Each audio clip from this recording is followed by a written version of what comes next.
ವೇದವಾಕ್ಯವನ್ನೆಲ್ಲ ಬೋಧನೆಗಳಲಿ ಗೋವಿಂದ ಜನರ ವೇದಾವತಿ ಕೇಳಿರುವ ಸಾವಿರಗಳಿಗೆ ಮಣಿಯುವೆನು ಸಾವಿರಗಳಿಗೆ ಮಣಿಯುವೆನು ನಿಜವನ್ನರಿಸುವ ನಿಜ ನುಡಿಯ ಗ್ರಂಥವನ್ನು ನಿಜವಾಗಿ ಕೇಳಿ ನಿಜದೋಮನ ಮೊಳಗಿಸುವ ಸುಜನರಿಗೆ ನಿತ್ಯ ನಮಿಸುವೆನು ಸುಜನರಿಗೆ ನಿತ್ಯ ನಮಿಸುವೆನು ಮತ ಜೀವರಿಗೆಲ್ಲ ಅದ್ವೈತ ಬೋಧನೆ ಸುತ್ತರನ್ನಾಗಿ ಕೈದ ಶ್ರೀ ಜಡಿಸಿದ್ದ ಸಿದ್ಧರುಡರಿಗೆ ನತನಂಬೆ ಸಿದ್ಧರುಡರಿಗೆ ನತನಂಬೆ ಬಾಳ ಬಲ ವೇದಾಂತಕ್ಕೆ ಸರಿ ಬಾಳ ಲಕ್ಷಣೆ ಕೇಳುವ ಕನಕ ಬಾಳ ಭೂತಕ್ಕೆ ಪರೇ ಶಾಸ್ತ್ರ ಎಂಬುವರ್ಣನೆಗಳು ಬಾಳ ಶಕ್ತಿಯ ಶುಂಭ ಗರ್ಜನೆ ಬಾಳ ಕೇಳಿದ ಬಳಿಕವು ಬಾಳ ಕೇಳಲು ಬೇಕು ವೇದಾಂತೆಂಬ ಶಾಸ್ತ್ರವನ್ನು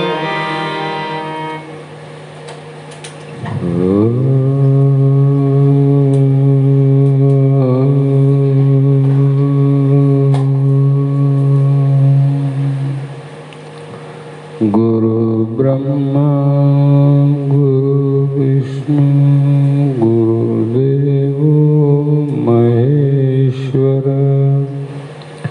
ಗುರು ಸಾಕ್ಷಾತ್ ಪರಬ್ರಹ್ಮ ತಸ್ಮೈ ಶ್ರೀ ಗುರವೇ ನಮಃ. ಜಗದಾದಿ ಜಗದ್ಗುರು ಅದ್ವೈತ ಸಾರ್ವಭೌಮ ಸದ್ಗುರು ಸಿದ್ಧಾರೂಢ ಮಹಾಸ್ವಾಮಿಗಳ ಶ್ರೀ ಪಾದ ಪದ್ಮಗಳಿಗೂ ಆರೂಢ ಜ್ಯೋತಿ ಸದ್ಗುರು ಶಿವಪುತ್ರ ಮಹಾಸ್ವಾಮಿಗಳ ಶ್ರೀ ಪಾದಗಳಿಗೂ ಶ್ರೋತ್ರಿಯ ಬ್ರಹ್ಮನಿಷ್ಠ ಬ್ರಹ್ಮಲೀನ ಸದ್ಗುರು ಬಸವಾನಂದರ ಚರಣ ಕಮಲಗಳಿಗೂ ಅನಂತ ದೀರ್ಘ ದಂಡ ಪ್ರಣಾಮಗಳನ್ನು ಸಮರ್ಪಿಸುತ್ತ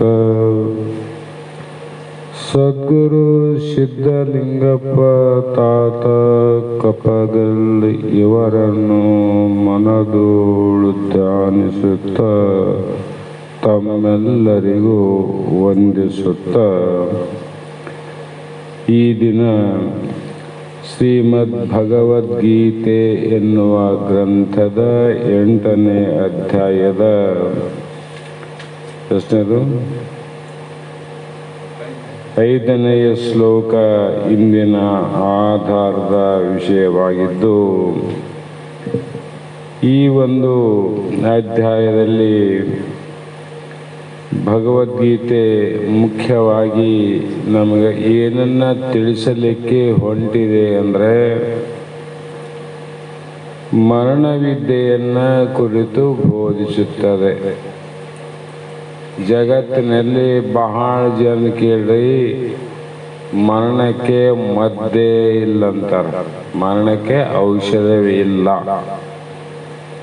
ಆದರೆ ಭಗವದ್ಗೀತೆ ವೇದಾಂತ ಶಾಸ್ತ್ರ ಹೇಳ್ತದೆ ಮರಣಕ್ಕೆ ವಿದ್ಯೆ ಇದೆ ಅಂತ. ರೋಗಕ್ಕೆ ಅಲ್ಲಿ ಔಷಧ ಇದ್ದಂಗೆ ಮರಣಕ್ಕೆ ಔಷಧ ಇಲ್ಲ, ವಿದ್ಯೆ ಅದ. ತಿಳ್ಕೊಳ್ಳೋದಿಷ್ಟ ವ್ಯತ್ಯಾಸ. ರೋಗಕ್ಕೆ ಔಷಧಗಳಾವ, ವಿದ್ಯೆ ಕಲ್ತರೆ ರೋಗ ಹೋಗೋದಿಲ್ಲ. ಔಷಧ ರೋಗಕ್ಕೆ, ಮರಣಕ್ಕೆ ಔಷಧ ಇಲ್ಲ, ಮರಣಕ್ಕೆ ವಿದ್ಯೆ ಅವ. ಆ ವಿದ್ಯೆಯನ್ನೇ ಅರ್ಜುನನಿಗೆ ಶ್ರೀಕೃಷ್ಣ ಭಗವಂತ ಮಾನವನಿಗೆ ಎಲ್ಲವೂ ತಿಳಿದಿದೆ, ಆದರೆ ಯಾವ ವಿಧದಲ್ಲಿ ಸಾಯಬೇಕೋ ತಿಳಿಯದು. ಎಲ್ಲ ಗೊತ್ತದ. ಎಲ್ಲ ಪ್ರಕಾರ ನಾನು ಇಲ್ಲಿ ಹೋಗಬೇಕು, ಅಲ್ಲಿ ಹೋಗಬೇಕು, ಅದು ಮಾಡಬೇಕು, ಇದು ಮಾಡಬೇಕಂತ ಎಲ್ಲ ವಿಚಾರ ಜ್ಞಾನ ಅದ.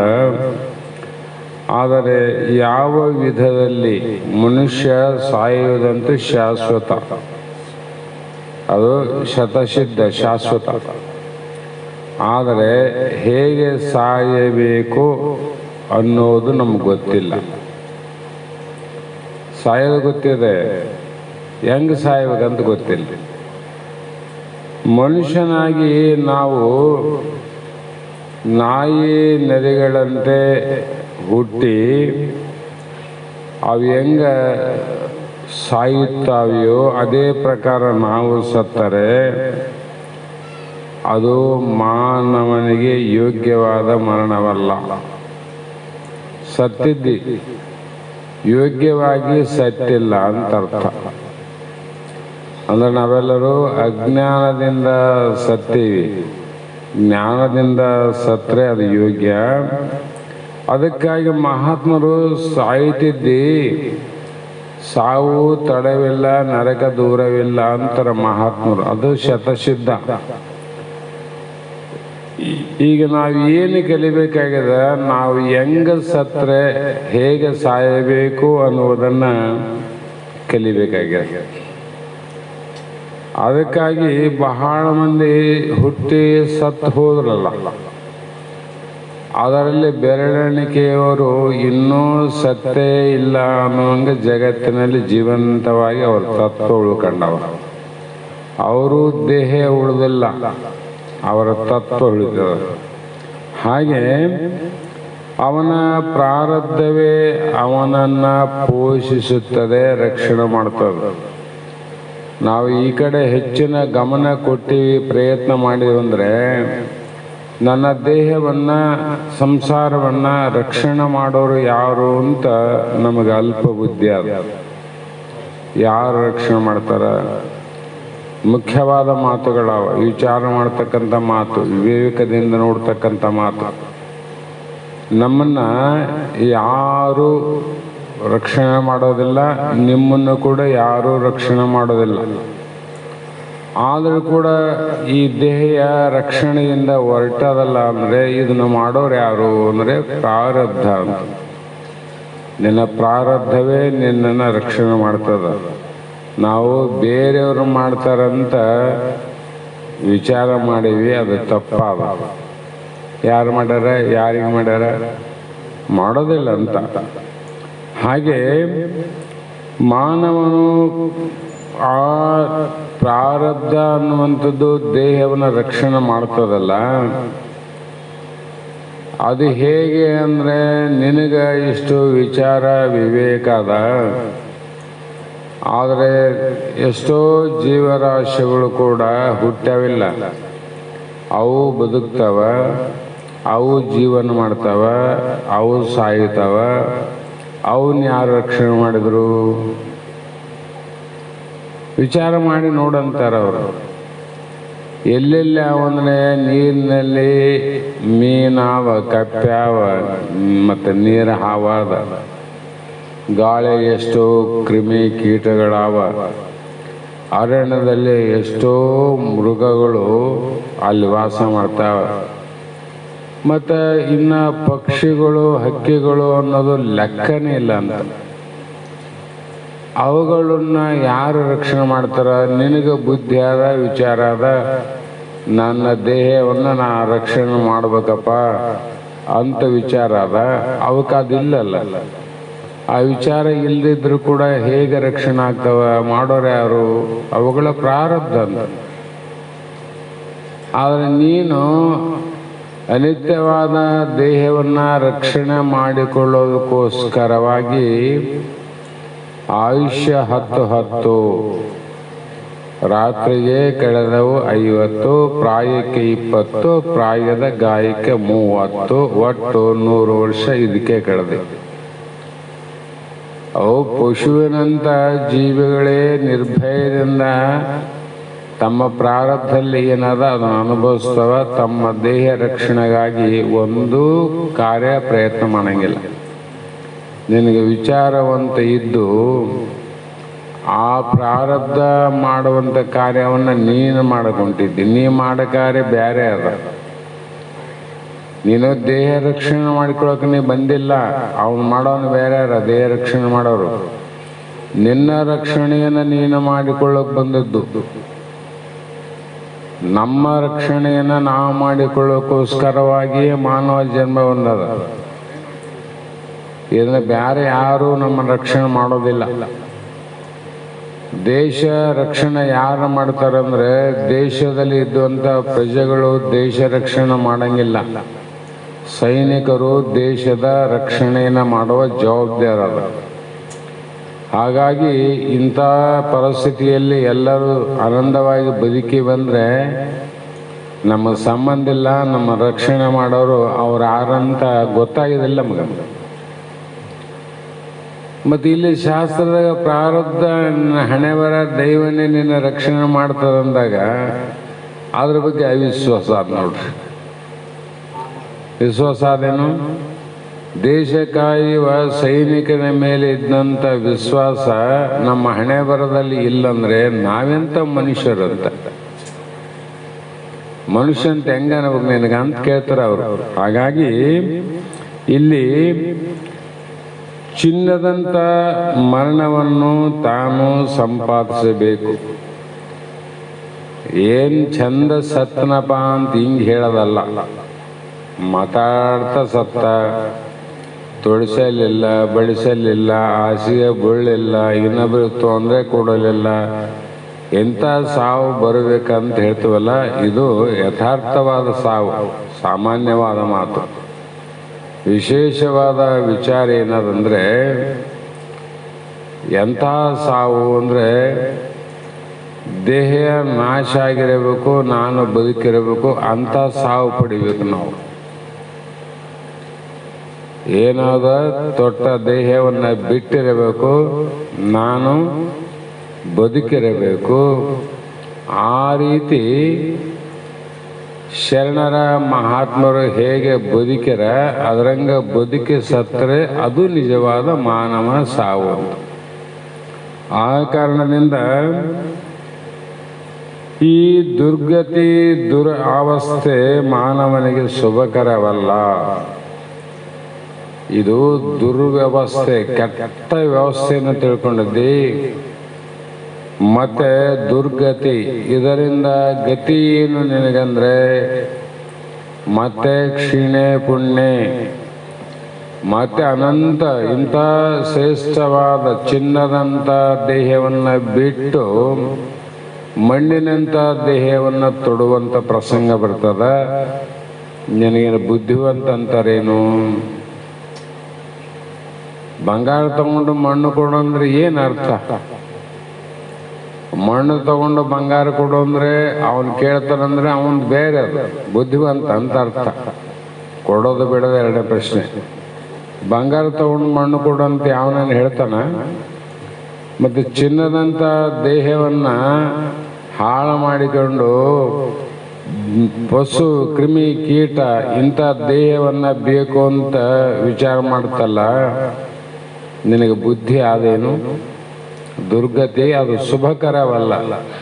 ಮಾನವ ಜನ್ಮಕ್ಕೆ ಒಳ್ಳೆಯದಲ್ಲ ಅವು, ಪಶು ಪಕ್ಷಿ ಜನ್ಮಕ್ಕೆ ಒಳ್ಳೆಯದು. ಅವಕ್ಕೆ ಭಗವಂತ ವಿಚಾರ ಇಟ್ಟಿಲ್ಲ. ಹಾಗಾಗಿ ಮನುಷ್ಯರಾಗಿ ನಾವು ಹೆಂಗೆ ಹುಟ್ಟಿವಿ ಅಂದರೆ, ಹುಟ್ಟುವಾಗ ಅಳುತ್ತಾ ಹುಟ್ಟಿದ, ಸಾಯುವಾಗ ನಗುತ್ತಾ ಸಾಯ್ಬೇಕಂತ. ಹೆಂಗೆ ಸಾಯ್ಬೇಕು? ಹುಟ್ಟುವಾಗ ಅಳ್ತಾ ಅಳ್ತಾ ಹುಟ್ಟಿವಿ, ಮತ್ತು ಹೋಗುವಾಗನು ಅಳ್ತಾ ಅಳ್ತಾ ಹೋದರೆ ಇದು ಲಕ್ಷಣ ಏನು? ನೀನು ನಗುತ್ತಾ ನಗುತ್ತಾ ಸಾಯಬೇಕು. ಸಾಯುವಿನಲ್ಲಿ ನಗೋರು ಯಾರು ಅಂದರೆ ಬ್ರಹ್ಮಜ್ಞಾನಿಗಳೇ ನಗಬೇಕಲ್ಲ. ನಾನು ಸಾಯೋದಿಲ್ಲ, ನನಗೆ ಸಾವಿಲ್ಲ ಅಂತ ಯಾರಿಗೆ ದೃಢ ನಿಶ್ಚಯ ಜ್ಞಾನ ಆಗ್ಯದ ಅವನು ಮರಣ ಕಾಲದಲ್ಲಿ ನಗುತ್ತಾನ. ಹಾಗಾಗಿ ಯಾವುದು ಮಾನವನು ಕೋಹಂ ಕೋಹಂ ಎಂದು ಜನ್ಮಿಸಿದರೂ ಹುಟ್ಟುವಾಗ ಕೋಹಂ ಕೋಹಂ, ಸಾಯುವಾಗ ಸೋಹಂ ಸೋಹಂ ಅಂತ ಸತ್ತರೆ ಈ ದೇಹಕ್ಕೆ ಎಂಥ ಮರಣ ಅಂದರೆ ಬಂಗಾರದ ಮರಣ ಅಲ್ಲ ತಮ್ಮ, ರತ್ನದ ಮರಣ ಅಂತಾರೆ ಮಹಾತ್ಮರು. ರತ್ನ ಸಮಾನವಾದ ಸಾವು ಅಂದರೆ ಬೆಲೆ ಕಟ್ಟಲಾದಂಥ ಮರಣ ಅಂತದ್ದು. ಹಾಗೆ ಮಾನವರಾಗಿ ನಾವು ಯಾಕೆ ಹುಟ್ಟಿವಿ ಅಂದರೆ ಎಲ್ಲರಿಗೂ ಗೊತ್ತಿದೆ. ಮಾನವರಾಗಿ ಹುಟ್ಟಬೇಕಾಗಿದ್ರೆ ಹಿಂದಿನ ಜನ್ಮದಲ್ಲಿ ಪಾಪ ಪುಣ್ಯ ಸಮ ಮಾಡಿದ್ದರಿಂದ ಮಾನವರಾಗಿ ಹುಟ್ಟಿವಿ ನಾವು, ಅದು ಎಲ್ಲರಿಗೂ ಗೊತ್ತಿದ್ದ ವಿಷಯ. ಆದರೆ ಪುನಃ ಸಾಯುತ್ತೇನೆ, ಹುಟ್ಟುತ್ತೇನೆ, ಪುನಃ ಸಾಯುತ್ತೇನೆ. ಆದರೆ ಹುಟ್ಟಿದ ಮೇಲೆ ಪುನಃ ಸಾಯದೇ ಇರುವುದಕ್ಕಾಗಿ ಹುಟ್ಟಿವೀಗ, ಬೆಟ್ಟ ಬಾಣ ಮುಂದೆ ಸಾಯಬಾರ್ದು ಅಂದರೆ ನಾವು ಆವ ವಿದ್ಯೆ ಕಲಿತಡೇನು ಸಾವ ವಿದ್ಯೆ ಬೆನ್ನ ಬಿಡದು ಅಂತ ಮಹಾತ್ಮ ಹೇಳ್ತಾರೆ. ಅಂದಾಗ ನಾವು ಸಾಯದೇ ಇರುವುದಕ್ಕೆ, ರೋಗದಿಂದ ಬಳಲಿಕ್ಕೆ ಅಸಾಧ್ಯವಾದಾಗ ಔಷಧವನ್ನು ತಗೋಬೇಕು ನೀವು, ಹೌದಲ್ಲ?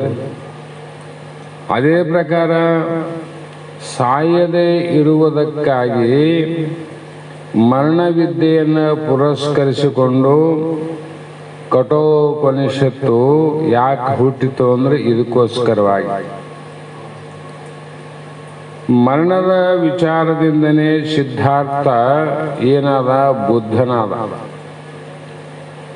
ಬುದ್ಧ ಯಾವ ವಿಚಾರಕ್ಕ ಮನೆ ಬಿಟ್ಟ ಅಂದರೆ ಮರಣ ವಿಚಾರವನ್ನು ತಿಳಿಯೋದಕ್ಕೋಸ್ಕರವಾಗಿಯೇ. ಆ ಕಾರಣದಿಂದ ಮರಣ ಸಮಸ್ಯೆ ರಮಣ ಮಹರ್ಷಿಯನ್ನ ಸೃಷ್ಟಿಸಿತು.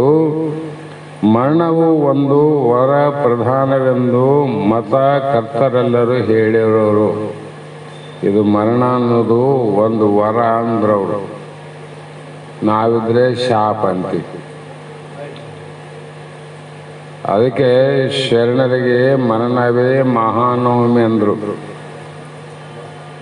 ಅವ್ರ ವರ ಅಂತ ಕಂಬಿಟ್ಟವರು, ಎಂಥ ವರ ಕೊಟ್ಟನಪ್ಪ ಭಗವಂತ.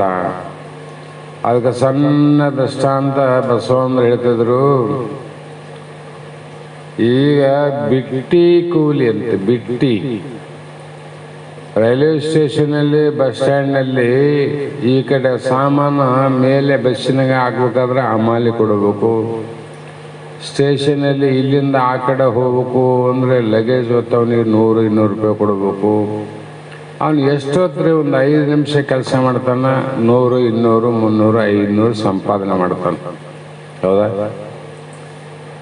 ಮತ್ತೆ ನೀನಲ್ಲದ ನಿನ್ನದಲ್ಲದ ದೇಹವನ್ನ ಹೊತ್ತುಕೊಂಡು ಹಗಲು ಇರಲು ತಿರುಗ್ತದಲ್ಲ, ನಿನಗೆ ಯಾರಾದರೂ ಕೂಲಿ ಕೊಟ್ಟಾರೇನು? ಮಾನವ ಚಲೋ ಅಂತ ಹೇಳ್ತಿದ್ದೆ, ಸೋಕೆ ಮಾಡ್ತಿದ್ದೆ, ಬಿಟ್ಟಿ ಕೂಲಿ, ಇದಕ್ಕೆ ಯಾರು ಕೊಡೋದಿಲ್ಲ ಅಂಥದ್ದು ಹೊತ್ತುಕೊಂಡು ತಿರುಗಾಡ್ತೀವಿ. ಆದರೆ ಅವನು ಹೊತ್ತುಕೊಂಡದ್ದು ಇನ್ನೂ ಪರವಿಲ್ಲ. ಅದ್ರಾಗ ಏನಾದ್ರು ಸಾಮಾನು ಇರ್ತಾವ, ಬೆಲೆ ಬಾಳ ವಸ್ತು ಇರ್ತಾವ, ಸೂಟ್ ಕೇಸ್ ಇರ್ತಾವ, ಏನಾದ್ರು ಇರ್ತಾವ ನೋಡ್ರಿ. ಇದ್ರಾಗ ಏನಾರ ಮಲಮೂತ್ರವನ್ನು ಹೊತ್ತುಕೊಂಡು ತಿರುಗಾಡ್ತಲ್ಲ,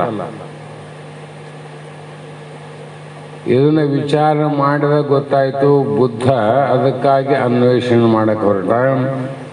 ಹೀಗೆ ರಾಮ ಬಾಣದಿಂದ ಒಂದ್ಸಲ ಏನಾಯಿತು ಅಂದರೆ ವಾಲಿಗೆ ಪ್ರಾಣೋತ್ಕಮರಣವು ಬಂದಿದೆ, ಪ್ರಾಣ ಬಿಡುವಂಥ ಸಮಯ ಬಂತು.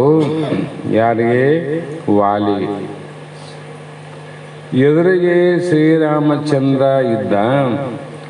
ಪ್ರಾಣ ಸಂಕಟದಿಂದ ವಾಲಿಯು ಆ ಕಡೆ ಈ ಕಡೆ ಹೊರಳಾಡುತ್ತಿರುವಾಗ ಶ್ರೀರಾಮ ವಾಲಿಯನ್ನು ಕುರಿತು ಹೇಳಿದ, ಎಲೈ ವಾಲಿಯೇ, ಏಕೆ ವ್ಯಸನ ಪಡುವೆ? ಏನಾದರೂ ಬೇಕಾದರೆ ನನ್ನನ್ನು ಕೇಳು ಅಂತ ವಾಲಿಗೆ ಶ್ರೀರಾಮಚಂದ್ರ ಹೇಳಿದ. ನಿನಗೆ ಪುನಃ ಜೀವದಾನವನ್ನು ಪ್ರದಾನ ಮಾಡುತ್ತೇನೆ ಕೇಳು ಅಂದ.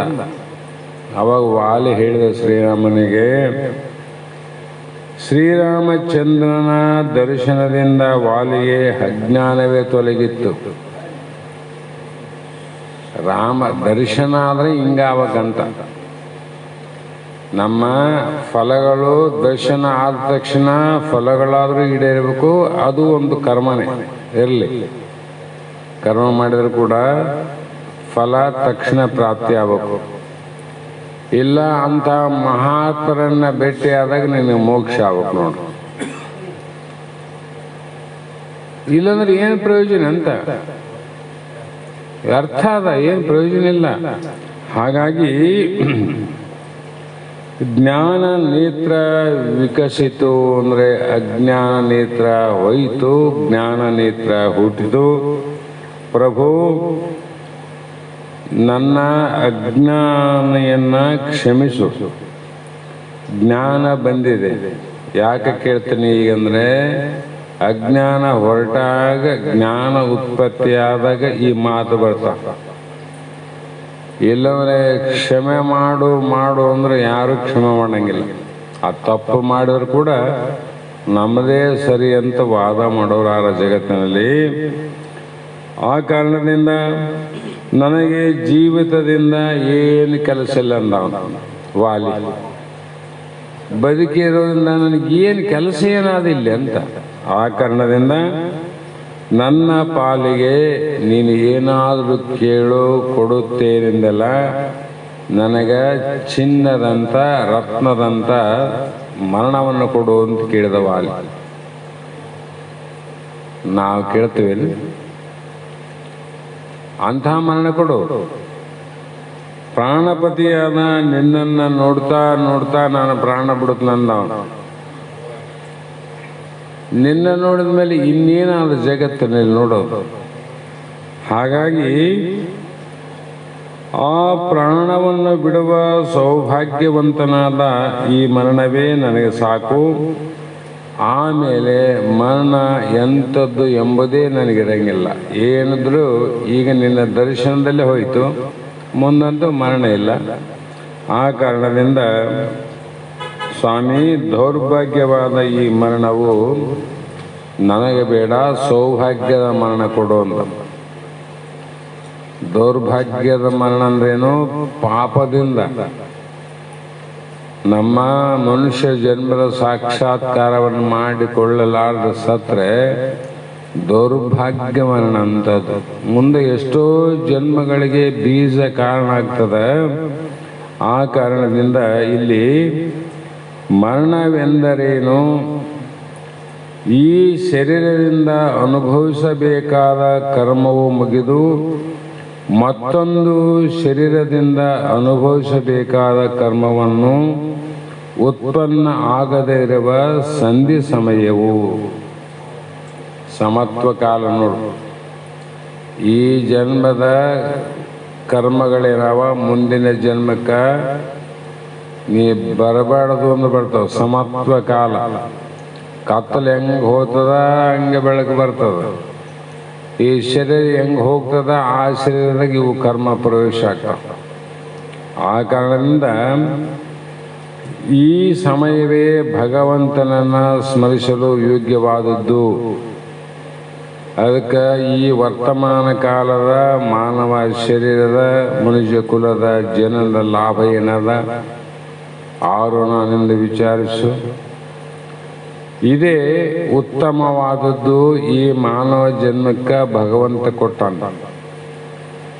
ಈ ಸಂಧ್ಯಾ ವಂದನೆ ಇದು ಹೋಯಿತು ಅಂದ್ರೆ ಮುಂದೆ ಹಿಂಗೆ ಬಂದ ಬಿಡುತ್ತದೆ ನೋಡಿ. ಕತ್ತಲು ಹೋಯಿತು ಅಂದ್ರೆ ಈಗ ಸೂರ್ಯ ಬಂದ, ಬೆಳಕು ಹೋಯ್ತು, ಕತ್ತಲು ಹಿಂಗೆ ಬಂತು.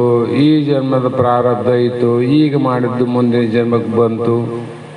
ಹಾಗಾಗಿ ಸಂಧಿ ಕಾಲದಲ್ಲಿ ನಾನು ಯಾಕೆ ನಿನ್ನ ವಂದನೆ ಮಾಡ್ತೀನಂದ್ರೆ ನಿನ್ನ ದರ್ಶನ ಆಯ್ತಲ್ಲ ಶ್ರೀರಾಮ, ಸಾಕಂದ. ಹಾಗೆ ಮುಂದೆ ಇಲ್ಲಿ ಮಹಾತ್ಮರು 5ನೇ ನುಡಿಯಲ್ಲಿ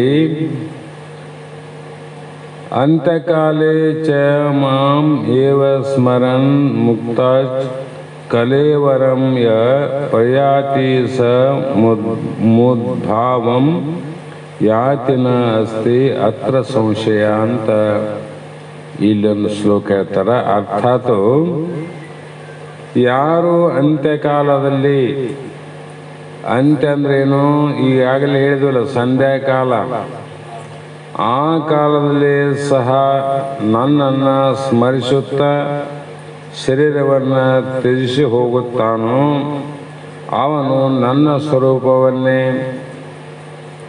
ವಾಲಿ ನನ್ನ ನೋಡ್ತಾ ನೋಡ್ತಾ ಸತ್ ಅಂದರೆ ವಾಲಿ ನನ್ನ ಸ್ವರೂಪನೇ ಆದ್ಮೇಲೆ ಅವನಲ್ಲಿ ಬೇರೆ ಏನಿಲ್ಲ ಅವನಲ್ಲಿ.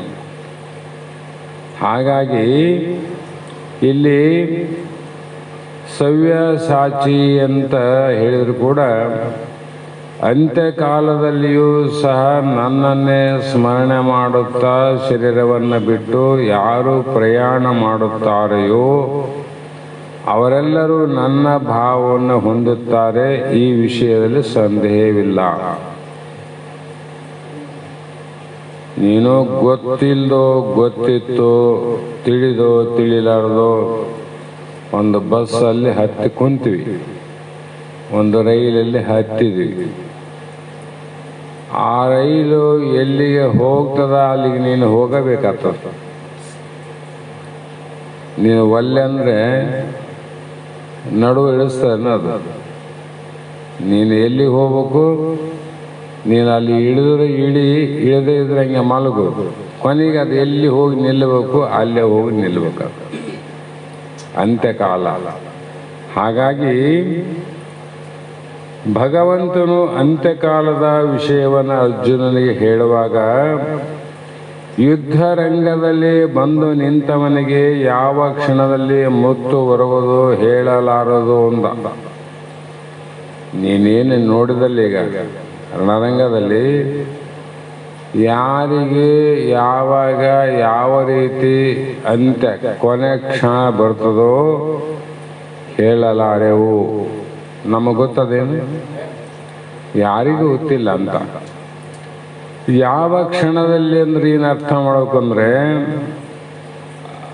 ಇದು ಅರ್ಜುನನಿಗೆ ಅಲ್ಲ, ಎಲ್ಲರಿಗೂ ಸಂಬಂಧಿಸಿದ ಮಾತು. ನಶ್ವರ ಶರೀರಕ್ಕೆ ಪ್ರತಿ ಕ್ಷಣಕ್ಕೂ ಅಂತ್ಯಕಾಲವೇ. ಅಂತ್ಯ ಅಂದ್ರೆ ಕೊನೆ ಅನ್ಕೊಂಡಿವಿ ನಾವು. ಇದು ಕ್ಷಣ ಕ್ಷಣದಲ್ಲೂ ನಾಶಕ್ಕೆ ಅಂತ ಹೊಂಟಾವ. ದೀಪದಲ್ಲಿ ಎಣ್ಣೆ ಹೆಂಗ ಕಡಿಮೆ ಆಗ್ತಾ ಗೊತ್ತಿಲ್ಲಂಗೆ ಕಡಿಮೆ ಆಗ್ತ ನೋಡೋದು. ಅದ್ರಂಗ ಶರೀರಕ್ಕೆ ಕ್ಷಣ ಕ್ಷಣದಲ್ಲಿ ಕೂಡ ಸಾವು ಅನ್ನುವಂಥದ್ದು ಬೆನ್ನು ಹತ್ತದದು. ಅಂತ್ಯಕಾಲದಲ್ಲಿಯೂ ಸಹ ಎನ್ನುವ ಭಗವಂತನ ಮಾತಿನಲ್ಲಿ ಒಂದು ವಿಶೇಷವಾದ ಅರ್ಥ ಅದ. ಏನು ಅರ್ಥ ರೀ ಅಂದರೆ, ಮರಣವು ಜೀವಿತಕ್ಕೆ ಪ್ರಭಾವೋಪೇತವಾದ ಘಟ್ಟ. ಆ ಸಮಯದಲ್ಲಿ ಎಂಥ ಭಾವವಿರುತ್ತದೆಯೋ ನಂತರದ ಜನ್ಮ, ಆ ಮೇಲಿನ ಪರಿಸ್ಥಿತಿ, ಅದಕ್ಕೆ ಅನುಸಾರವಾಗಿ ಫೋಟೋಗ್ರಾಫರ್ದು ಉದಾಹರಣೆ ಕೇಳಿರಲ್ಲ. 1, 2, 3 ಎಂದು ಹೇಳಿ ನಿಲ್ಲಿಸುವಾಗ ನೀನು ಯಾವ ರೀತಿ ನಿಲ್ಲುತ್ತೆಯೋ ಅದೇ ಪ್ರಕಾರ ಫೋಟೋ ಬರ್ತದೆ. ಸಾಕ್ಟ ನಿಂತು ಅವನು ಹೇಳ್ತಾನೆ ರೆಡಿ ಅಂದಾಗ ಸೀದಾ ನಿಲ್ಬೇಕಿಲ್ಲ. ಅವನು ರೆಡಿ ಅಂದಾಗ ನೀನು ಹೆಂಗೆ ನಿಂತಿದ್ದಿ ಹಂಗೆ ಫೋಟೋ ಬರ್ತದೆ. ಫೋಟೋ ಹಿಂಗೆ ಯಾಕೆ ಮತ್ತೆ ನಾನು ಕೇಳಿದ್ರೆ ನೀನು ನಿಂತಿದ್ದ ಹಂಗಾದ ಹಂಗೆ ಫೋಟೋ ಬಂದದ. ಅದೇ ಪ್ರಕಾರ ಉದಾಹರಣೆಯನ್ನ ಹೀಗೆ ನಮ್ಮ ಈಗಿನ ಸಾಧನೆ ಪ್ರಯತ್ನಗಳೆಲ್ಲವೂ ಮರಣಕಾಲ ಸಂಸ್ಕರಿಸುವಂಥ ಶುದ್ಧತೆ ಆಗಿರ್ಬೇಕಂತ. ಫೋಟೋದಲ್ಲಿ ಚಂದ ಬರ್ಬೇಕಾದ್ರೆ ಮೊದಲೇ ತಯಾರಾಗಿ ನಿಂದಿರ್ಬೇಕು. ನೀನು ಚಂದ ತೀನೇ ಬರ್ತದಿ. ಹೆಂಗ್ ಬೇಕಂಗೆ ಇದ್ದು ಫೋಟೋ ಚಂದ ಬರಲ್ಲ ಅಂದರೆ ಬರಕ್ಕೆ ಸಾಧ್ಯ ಇಲ್ಲ. ಹಾಗಾಗಿ ಒಂದು ಮಾತು ಹೇಳ್ತಾರೆ ಅವರು. ಈಗ ಸಾಮಾನ್ಯವಾಗಿ ನಾವೊಂದು ಮನೆಯಲ್ಲಿ ಗಿಳಿಯನ್ನು ಸಾಕಿರ್ತಾರೆ, ಮಠದಲ್ಲಿ ಮನೆಯಲ್ಲಿ. ಹಾಲು ಹಣ್ಣು ಇಟ್ಟು ಪ್ರೀತಿಸುತ್ತೆಯೋ ಅದಕ್ಕೆ ರಾಮ ರಾಮ ಎಂದು ಹೇಳುವುದನ್ನು ಕಲಿಸಿದ್ದೆಯೇ? ಅದು ಬಾರಿ ಬಾರಿಗೆ ರಾಮ ರಾಮ ಎನ್ನುತ್ತಾ, ಆದರೆ ಬೆಕ್ಕು ಬಂದು ಪುಕ್ಕವನ್ನು ಹಿಡಿದಾಗ ರಾಮ ರಾಮ ಎನ್ನುವುದಿಲ್ಲ, ಕಿಚಕಿಚ ಅಂತ ಗಿಡಿ.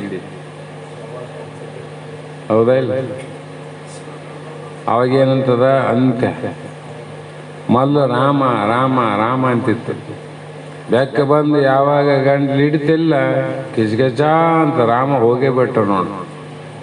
ಅದೇ ಪ್ರಕಾರ ಇಲ್ಲಿ ಹುಡುಗನಿಗೆ ನಾರಾಯಣ ನಾರಾಯಣ ಅನ್ನೋದನ್ನು ಕಲಿಸೀವಿ. ನಾವು ಕಲ್ತು ಅಂತ ಇಟ್ಕೋ. ಯಾವಾಗಲೂ ನುಡ್ಕಂತಿದ್ದೀವಿ, ಹಾಡ್ಕಂತಿದ್ದೀವಿ, ಇಲ್ಲಂತಲ್ಲ. ಕಲ್ಲು ಎಡವಿ ಮುಗ್ಗರಿಸಿದಾಗ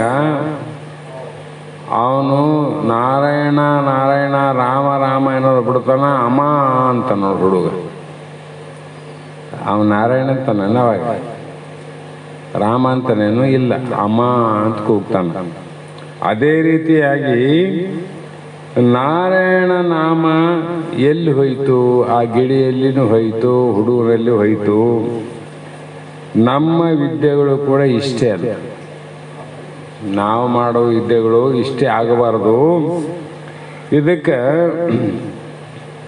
ರುಚಿಯಾಗಿ ತಿಂದು ತಂಪಾಗಿರುವ ವೇದಾಂತ ಪರಿಭಾಷೆಗೆ ಪಾರವೇ ಇಲ್ಲ. ವೇದಾಂತ ಪರಿಷತ್ತಿಗೆ ಏನು ಕೊರತೆ ಇಲ್ಲ ಈ ಕಲಿಯುಗದಲ್ಲಿ. ಈ ಕಲಿಯುಗದಲ್ಲಿ ಎಲ್ಲನೂ ನೋಡ್ರಿ. ಇದು ಹೇಗಾಗಿದೆ ಅಂದರೆ, ಗಿಳಿ ಹಾಲು ಹಣ್ಣು ತಿಂದು ನಾರಾಯಣ ನಾರಾಯಣ ಅನ್ನೋದು ಬೆಕ್ಕು ಕುತ್ತಿಗೆ ಹಿಡಿದಾಗ ಚಿಕ್ಕ ಚಿಕ್ಕ ಅಂತ ಹೆಂಗ ಅಂತು, ಅದರಂತೆ ವೇದಾಂತ ಪರಿಷತ್ತುಗಳಲ್ಲಿ ಆರಾಮದ ಅಂತೇಳಿ ಮನಸ್ಸಿಗೆ ಒಂದು ರುಚಿಯಾದ ಅಡಿಗೆ ತಿಂದು ವೇದಾಂತ ನಡೆಯುವಾಗ ಶಿವ ಶಿವ ಪರಮಾತ್ಮ, ಅಹಂ ಬ್ರಹ್ಮಾಸ್ಮಿ, ಅಯಮಾತ್ಮ ಬ್ರಹ್ಮ ಅಂತ ಅನ್ಕಂತ ಇದ್ದು ಅದಕ್ಕೇನು ಕಡಿಮೆ ಇಲ್ಲ ಅಂತ. ಜನ ಕಡಿಮೆ ಇಲ್ಲ, ಬಹಳ ಮಂದಿ ಯಾರು. ಆದರೆ ಮೃತ್ಯುವೇ ಬರಬೇಕಾದುದಿಲ್ಲ. ಮೃತ್ಯು ಬಂದು ಅಲ್ಲಿ ಗಿಳಿ ಅನ್ನೋದು ನಿಲ್ಲಬೇಕಾಗಿತ್ತು ಅಂದರೆ ಬೆಕ್ಕು ಬಂದು ಹಿಡಿಬೇಕಾಗಿತ್ತು. ಇಲ್ಲಿ ಸ್ತುತಿಯನ್ನ ಮಾಡಬೇಕಾದ್ರೆ ಅದು ನಡೆಯುವ ದಾರಿಯನ್ನ ಎಡವಿದಾಗ ಅದು ಅಮ್ಮ ಅಂತೂ ಅದಕ್ಕೆ ಚಿಕಚ ಅಂತ, ಆ ಪ್ರಶ್ನೆ ಬೇರೆ. ಆದರೆ ಇಲ್ಲಿ ಮೃತ್ಯು ಸಾವು ಬರಬೇಕಂತೇನಿಲ್ಲ. ಆದರೆ ಹೆಸರು ಹಿಡಿದ್ರೆ ಸಾಕು, ಸಾಯ್ತಿದ್ದಂತೆ ಇದು ಸಾಕು. ಅಲ್ಲಿ ಭಕ್ತಿನೂ ಹೋಯ್ತು, ವೇದಾಂತವೂ ಹೋಯ್ತು. ಭೀಷ್ಮನು ಶರಶೀಯದಲ್ಲಿದ್ದು ಶಾಂತಿಯನ್ನು ಬೋಧಿಸಿದ. ಶಾಂತಿ ಪದವನ್ನು ಬೋಧಿಸಿದನು. ಮಲಗಿರುವುದು ಬಾಣಗಳ ಹಾಸಿಗೆ ಮೇಲೆ, ಗಾದೆ ಮೇಲೆ ಅಲ್ಲ, ಆದರೆ ಬೋಧಿಸಿದ್ದು ಶಾಂತಿ ಮಂತ್ರ. ಅಂಥ ಸಮಯದಲ್ಲಿ ಅಂತ್ಯಕಾಲ. ಅದು ಭೀಷ್ಮನಂತ ಮರಣ ಬೇರೆ ಯಾರಿಗನ ಬಂತೇನದು?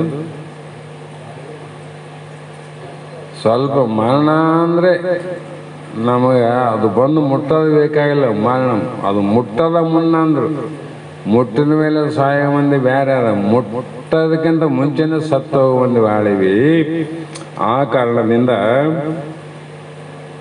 ಆತನಿಗೆ, ಆದ್ದರಿಂದಲೇ ಇಲ್ಲಿ ಭಗವಂತನು ಅಂತ್ಯಕಾಲವನ್ನು ಯಾಕೆ ಜ್ಞಾಪಕ ಮಾಡ್ತಾನೆ ನಮಗಂದ್ರೆ ಇದಕ್ಕೋಸ್ಕರ. ಇದು ಉಪಾಸನಾ ಪ್ರಾಧಾನ್ಯವಾದ ಅಧ್ಯಾಯ. ಇಲ್ಲಿ ಹೆಚ್ಚಿನ ಮಹತ್ವ ಇದಕ್ಕೆ ಉಪಾಸನೆ ಕೊಟ್ಟಲ್ಲಿ. ಉಪಾಸನೆಯು ಸೋಪಾಧಿಕ ಸಗುಣ ಬ್ರಹ್ಮದಲ್ಲಿ ಅನ್ವಯಿಸುತ್ತದೆ. ಉಪಾಸನೆ ಎಲ್ಲಿ ನಡೀತದೆ? ದ್ವೈತದಲ್ಲಿ ಅಂತ ಒಂದೇ ಮಾತು ಹೇಳ್ಬೇಕಾ, ದ್ವೈತದಲ್ಲೇ. ಕೊಡೋ ತೆಗೋದು ವ್ಯವಹಾರ. ನೀನು ಒಂದು 10,000 ಯಾರನ್ನ ಸಾಲ ಕೊಟ್ಟರೆ ಸಾಲ ತಗೊಂಡವನು ನೀನೇ, ಕೊಡೋ ನೀನು ಯಾಕೆ ಬರ್ತದೆ? ಕೊಟ್ಟವನೊಬ್ಬನಾನ, ತಗೊಂಡವನೊಬ್ಬನಾನ? ಅದರಂತೆ ಇಲ್ಲಿ ಬೇಡವನೊಬ್ಬನಾನ, ಅಲ್ಲಿ ಕೊಡೋನೊಬ್ಬನಾನ, ಇಷ್ಟೇ ಅಲ್ಲ. ಅದರಿಂದ ಈ ಅಂತ್ಯಕಾಲದಲ್ಲಿ ಭಗವದ್ ಭಾವನೆಯನ್ನು ಅಪೇಕ್ಷಿಸುವರು. ಅಂಥ ಕಾಲದಲ್ಲಿ ಭಗವಂತನ ನೆನಪು ಸ್ಮರಣೆ ನನಗೆ ಬರಲಿ ಅಂತ ಅಪೇಕ್ಷೆ ಮಾಡುವರು ಉಪಾಸಕರ ವಿನ ಜ್ಞಾನಿಗಳ ಮಾತಲ್ಲ. ಉಪಾಸಕರು. ಕಾರಣ ಜ್ಞಾನಿಗಳಿಗೆ ಅಜ್ಞಾನವಿಲ್ಲವಾಗಿ ಮುಕ್ತಿಯೇ ಸಿದ್ಧಿಸಿದೆ. ತಾವೇ ಪರಮಾತ್ಮ ಬ್ರಹ್ಮಜ್ಞಾನ ಅಂದಾಗ ಅವರಿಗೆ ಅಂತ್ಯ ಭಾವನೆಯ ಅಪೇಕ್ಷೆ ಇಲ್ಲ. ಅವನು ಇರುವಾಗಲೇ ನನಗ ನಾಶವೇ ಇಲ್ಲ ಅಂತ ತಿಳ್ಕೊಂಡಾಗ ನಾಶವಿಲ್ಲದ ವಸ್ತುವಿಗೆ ಅಂತ್ಯ ಹೆಂಗಿರ್ತದೆ? ನಾಶವಾಗುವ ವಸ್ತುವಿಗೆ ಅಂತ್ಯ ಇರ್ತದ. ಅಂತ್ಯ ಅಂದ್ರೆ ನಾಶ ಆಗ್ತದ. ನಾಶ ಆಗ್ತದಂದ್ರೆ ಅದು ಏನಾದಂದ್ರೆ ಕ್ಷರ. ಅದು ಬಿಡಬಾರ್ದು. ಅದು ಹುಟ್ಟಿದಂಥ ವಸ್ತು ಅದಂತ ಅರ್ಥ ಮಾಡ್ಬೋದು. ಅದು ಹುಟ್ಟ್ಯದಂತ. ಹೆಂಗೆ ಹುಟ್ಟ್ಯದೋ ಒಟ್ಟು ಹುಟ್ಟ್ಯದ. ಒಂದು ಕಲ್ಲು ಆಗ್ಯದ, ಒಂದು ಬಂಗಾರ ಆಗ್ಯದ, ಒಂದು ಬೆಳ್ಳಿ ಆಗ್ಯದ, ಏನೇನೇ ಆಗ್ಯವಲ್ಲ, ಅವಕ್ಕೆಲ್ಲ ನಾಶ ಅವ ಇಲ್ಲ. ಇದೇ ಪ್ರಕಾರವಾಗಿ ಮುಕ್ತರೇ ಅಂತ್ಯಕಾಲದಲ್ಲಿ ಭಗವದ್ ಭಾವನೆಯನ್ನು ಅಪೇಕ್ಷಿಸಿ ಸಾಧನೆ ಮಾಡುವ ಉಪಾಸಕರು ದೇಹವನ್ನು ಬಿಟ್ಟು ಪ್ರಯಾಣ ಮಾಡಿ ಶುಕ್ಲ ಮಾರ್ಗದಿಂದ ಬ್ರಹ್ಮಲೋಕವನ್ನು ಸೇರ್ತಾರೆ. ಅವರು ಅಂಥ ಉಪಾಸಕ ಆಗಬೇಕು. ನೀನು ಹೋಗು ಮರಣ ಕಾಲದಲ್ಲಿ ನಿನ್ನ ಗುರು ಬಂದು ಮುಂದೆ ನಿಂದಿರಬೇಕು. ಏನು ಬೇಕು ಕೇಳಂತ ಹೇಳ್ಬೇಕು. ಏನು ಬೇಡಪ್ಪ ಯಪ್ಪ ನಿನ್ನ ಪಾದದಲ್ಲಿ ಸೇರ್ಬೇಕಂತ ಕೇಳುವ ಜ್ಞಾನ ನಿನಗಿರ್ಬೇಕಲ್ಲ. ವಾಲಿ ಇದ್ದ, ರಾಮ ಬಂದು ವಾಲಿನ ಕೇಳಿದ, ವಾಲಿಗಿಂಥದ್ದು ಅಂತ ಹೇಳಿದ. ಅಷ್ಟೆಲ್ಲ ಮಾಡೋದು ಭಾಳ ಕಷ್ಟದ ಕೆಲಸ. ಅಷ್ಟು ಕಷ್ಟಪಟ್ಟು ಏನಾದರೂ ಸಾಧನೆ ಮಾಡಿದ್ರು ಕೂಡ ಬ್ರಹ್ಮಲೋಕದ ಪ್ರಾಪ್ತಿಯಾದ ವಿನ ಮೋಕ್ಷ ಇಲ್ಲ ನೋಡ್ರಿ. ಆ ಕಾರಣದಿಂದ ಅಲ್ಲಿ ಬ್ರಹ್ಮದೇವರ ಮೂಲಕ ಅಲ್ಲಿಂದ ಅಲ್ಲಿಗೆ ಮುಕ್ತಿಯನ್ನೈದವರು. ಮತ್ತೆ ಈ ಉಪಾಸನಾ ಜ್ಞಾನ ಅಂತ್ಯಕಾಲದಲ್ಲಿ ಆದಲ್ಲ, ಅದೇ ಜ್ಞಾನ ನಿನಗೇನು ಮಾಡ್ತದ ಅಂತಂದ್ರೆ ಮುಂದೆ ಆ ಲೋಕದಲ್ಲಿ ಕೂಡ ಅದು ನಿನಗೆ ವಿಚಾರಕ್ಕೆ ಬಂದು, ಹಿಂಗ ಬುದ್ಧನಿಗೆ ಬರೇ ಒಂದು ಮರಣದ ವಿಚಾರವನ್ನು ತಿಳಿಯೋಕ್ಕೋಸ್ಕರವಾಗಿ ರಾಜ್ಯವನ್ನೇ ಬಿಟ್ಟು ಹೋದ. ಆದ್ರಂಗ ಅಲ್ಲಿ ಬ್ರಹ್ಮದೇವ ವೇದಾಂತಿಲ್ಲ ಅವನು. ಆ ಸಭೆಯಲ್ಲಿ ಹೋಗಿ ಮತ್ತೆ ಜ್ಞಾನವನ್ನು ಪಡೆದು, ಎಂಥ ಜ್ಞಾನ? ಅಭೇದ ದರ್ಶನಂ ಜ್ಞಾನ. ಇದು ದ್ವೈತ ಜ್ಞಾನ ಅಲ್ಲ, ಅದ್ವೈತ ಜ್ಞಾನವನ್ನು ಪಡೆದು ಪರಮಾತ್ಮನ ಪ್ರಾಪ್ತಿಯನ್ನು ಹೊಂದುತ್ತಾರೆ. ಇವರು ಜೀವಿತ ಕಾಲದಲ್ಲಿ ನಿರಂತರವೂ ಸೋಪಾದಿಕ ಬ್ರಹ್ಮವನ್ನು, ಸ್ವಗುಣ ಬ್ರಹ್ಮವನ್ನು, ಪ್ರಣವ ಸ್ವರೂಪ ಪರಮಾತ್ಮನನ್ನು ಉಪಾಸನೆ ಮಾಡುತ್ತಾ ಅದೇ ಭಾವನೆಯು ಕೂಡ ಅಂತ್ಯಕಾಲದಲ್ಲಿ ಕೂಡ ಇರಬೇಕು. ಇದು ಬಹಳ ಮುಖ್ಯ. ಇದು ಬಹಳ ಮುಖ್ಯ. ಇದು ಒಳ್ಳೇದು ಕಷ್ಟ. ಅದು ಇದು ನಮಗೆ ಬರುವಂಥ ಪ್ರತಿಬಂಧಕಗಳು, ಇವೇನು ವ್ಯಸನಗಳೇನವ, ಇವು ನಮ್ಮ ಉಪಾಸನ ಮಾರ್ಗವನ್ನು ಕೆಡಿಸೋ ಪ್ರಯತ್ನ ಮಾಡ್ತಾವ. ಆ ಗಿಳಿ ಹೆಂಗೆ ಬೆಕ್ಕು ಮಾಡಿತು ಅದ್ರಂಗ ಪ್ರಯಾಣ ಕಾಲ ಅಂದ್ರೇನು? ಪ್ರಯಾಣ ಅಂದರೆ ಯಾವಾಗಲೂ ಅಲ್ಲ. ನಾವು ಪ್ರಯಾಣ ಕಾಲ ಅಂದ್ರೆ ಯಾವತ್ತೋ ಎಲ್ಲಿಗೆ ಹೋಗ್ತೀವಿ ಅಂತ ಅರ್ಥ ಮಾಡ್ತೀವಿ. ಆಗಲೇ ಪ್ರಯಾಣ ಕಾಲ ಅಂತ ಅನ್ಕೊಂಡ್ರೆ ಅದು ತಪ್ಪಂತ. ಯಾಕೆಂದ್ರೆ ಮನುಷ್ಯನು ಹುಟ್ಟಿದಾಗನಿಂದ ಮೃತ್ಯುವಿನ ಸಮಯಕ್ಕೆ ಪ್ರಯಾಣ ಮಾಡ್ತಲೇ ಇದ್ದೇವೆ. ನೀವು ಜೀವನದಲ್ಲಿ ಎಲ್ಲೆಲ್ಲೇ ಪ್ರಯಾಣ ಮಾಡಿರಪ್ಪ ಹೇಳ್ತೀವಿ. ಕಾಶಿ ಹೋಗಿದ್ದೀವಿ, ರಾಮೇಶ್ವರಕ್ಕೆ ಹೋಗಿದ್ದೀವಿ, ಜ್ಯೋತಿರ್ಲಿಂಗ ನೋಡಿ ಬಂದ್ವಿ ಅಂತ ಹೇಳ್ತೀವಿ. ಎಷ್ಟು ದಿನಪ್ಪ ಅಂದ್ರೆ ಏನು ಒಂದು ವಾರ ಹೋಗಿದ್ದೀವಿ, 15 ದಿವಸ ಹೋಗಿದ್ದೀವಿ. ಇನ್ನು ಕೆಲವು ಜನರು ಎಲ್ಲಪ್ಪ ಎಲ್ಲಿ ಪ್ರಯಾಣ ಮಾಡೋಕ್ಕಾಗ್ತದ, ನಮ್ಮಿಂದ ಆಗೋದಿಲ್ಲ, ಅದಕ್ಕೆ ಪ್ರಯಾಣ ಮಾಡಿಲ್ಲ ಅಂತ ಅವನು ಹೇಳ್ತಾನೆ. ನಾ ಪ್ರಯಾಣ ಮಾಡಿ ಬಂದೀವಿ ಅಂತ ಇವ್ರು ಹೇಳ್ತಾರೆ. ಆ ನಿಜವಾದ ಪ್ರಯಾಣ ನಾವೆಲ್ಲರೂ ಮಾಡಕತ್ತೀವಿ. ಪ್ರಯಾಣ ಮಾಡಿಲ್ಲ ಅನ್ನೋನು ಪ್ರಯಾಣ ಮಾಡಕತ್ತಾನ, ಮಾಡಿ ಬಂದೀನಿ ಅಂದವನು ಕೂಡ ನಿಂತಿಲ್ಲ, ಅವನದು ಪ್ರಯಾಣ ನಡೆದದ. ಎಲ್ಲಿ ನಡೆದದ? ಮೃತ್ಯುವಿನ ಕಡೆ, ಮರಣದ ಕಡೆ ಪ್ರಯಾಣ ನಡೆದೇ ನಡೆದದ. ನೀನು ನಿಂತಿಲ್ಲ. ಇದಕ್ಕೆ ನಿಂತಿಲ್ಲ, ನಿಂದಿಸೋಕನು ಬರೋದಿಲ್ಲ, ಇದಕ್ಕೆ ವಿಶ್ರಾಂತಿನೇ ಇಲ್ಲ, ಆಯಾಸನೂ ಆಗೋದಿಲ್ಲ. ನೋಡ್ರಿ, ಸಾವಿನ ಕಡೆ ಎಲ್ಲರೂ ಹೊರಟೀವಿ, ಆಯಾಸ ಆಗಿದ್ದಾನೆ ಯಾರಿಗೇನ? ತನ್ನಸ್ತಾನೆ ಹೊರಟಿವಿ ನಾವು. ಆದ್ರೂ ಕೂಡ ಮಂದಿಗೆ ಹೇಳ್ತೀವಿ ನಾವು ಎಲ್ಲಿಗೆ ಪ್ರಯಾಣನೇ ಮಾಡಿಲ್ಲ ಅಂತ ಹೇಳ್ತೀವಿಲ್ಲ. ಮತ್ತೆ ಇಲ್ಲಿ ಯಾರು ಮಾಡ್ಯಾರ ಪ್ರಯಾಣ? ಕುಂದ್ರಕ್ಕೆ ಪರಿಸ್ಥಿತಿ ಇಲ್ಲ, ಕಣ್ಣು ರೆಪ್ಪೆ ಬಿಡಿಯಾಗೂ ಪ್ರಯಾಣ ನಡೆದ, ತೆರೆದಾಗೂ ಪ್ರಯಾಣ ನಡೆದ. 3 ಅವಸ್ಥೆಯಲ್ಲಿ ನಮ್ಮದು ಪ್ರಯಾಣ ನಡೆದ. ಜಾಗ್ರಾವಸ್ಥೆಯಲ್ಲಿ ಪ್ರಯಾಣ, ಸ್ವಪ್ನದಲ್ಲಿ ಪ್ರಯಾಣ, ಸುಸುಪ್ತಿಯಲ್ಲಿ ಪ್ರಯಾಣ, ವರಜಾಗ್ರ ತೂರ್ಯದಲ್ಲಿ ಪ್ರಯಾಣ, ತೂರ್ಯಾತೀತ ಪ್ರಯಾಣ. ಆದರೂ ಕೂಡ ಇಲ್ಲಿ ಅನಂತ ಮಾತುಗಳನ್ನು ಹೇಳ್ತಾ ಹೇಳ್ತಾ ಅಂತ್ಯಕಾಲದಲ್ಲಿ ಸಂತಾನವನ್ನು, ಅಂದರೆ ನಾವು ಎಲ್ಲಿ ಪ್ರಯಾಣ ಮಾಡಕತ್ತೀವಂದರೆ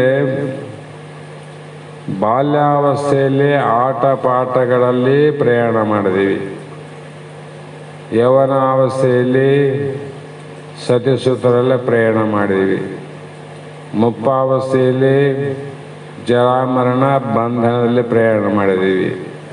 ಮತ್ತು ಪ್ರಯಾಣ ಯಾವಾಗ ನಿಂತದ್ದು? ನಿನಗೆ ನಿಂತೇ ಇಲ್ಲ. ಹಾಗಾಗಿ ನಾವು ಪ್ರಯಾಣ ಕಾಲ ಮುಂದೆ ಯಾವಾಗಲೂ ಅಂತ್ಯಕಾಲವು ಬರುವುದೆಂದು ನಿಗದಿ ಮಾಡಿಕೊಂಡು ಮೋಸ ಹೋಗಬಾರದು. ಈ ಪ್ರಯಾಣ ಹೇಳುವಾಗ ಸ್ವಲ್ಪ ಹೇಳಕತ್ತೀವಿ, ವಿಚಾರ ಮಾಡಿದ್ರೆ ಈ ಒಂದು ಜನ್ಮದ 50 ಹೋದ್ರೆ 50 ವರ್ಷ, 60 ಅಂದ್ರೆ 60, 70, 100 ವರ್ಷ ಆಗ್ಯಾವ.